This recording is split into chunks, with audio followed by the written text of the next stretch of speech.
Fire of Australia নামে খ্যাত অস্ট্রেলিয়ার বিরল রত্নপাথর ওপাল প্রথমবারের মতো জনসাধারণের জন্য প্রদর্শনীর ব্যবস্থা করা হয়েছে। 998 গ্রাম ওজনের এই জহরটির আহরণ করা হয়েছে 60 বছর আগে।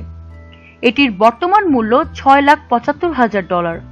বিখ্যাত এই রত্নপাথরটির স্বত্বাধিকারী বর্তমানে এডিলেড শহরের সাউথ অস্ট্রেলিয়ান মিউজিয়াম। এই পাথরটির বিশেষত্ব সম্পর্কে মিউজিয়ামের পরিচালক ব্রিয়ান ওল্ডম্যান বলেন, ওপাল তার উচ্চমান ও আকারের কারণে অদ্বিতীয়। রত্নপাথরটি দেখতে অনেকটা নরম বলের মতো, যা বর্ণালী সব রং প্রদর্শন করে।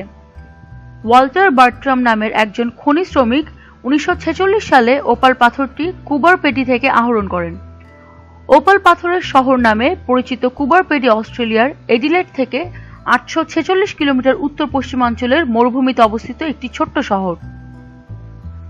সাউথ অস্ট্রেলিয়া মিউজিয়াম সরকারের অনুদান নিয়ে এই রত্নপাথরটি বার্ট্রাম পরিবার থেকে ক্রয় করা হয়।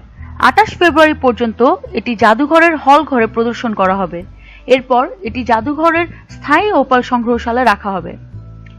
1956 সালে প্রদর্শিত অলিম্পিক অস্ট্রেলিস ওপালটি বর্তমানে ফায়ার অব অস্ট্রেলিয়ার চেয়েও আকারে অনেক বড়, যার ওজন ছিল 3.45 গ্রাম ও মূল্য ছিল $1.9 মিলিয়ন।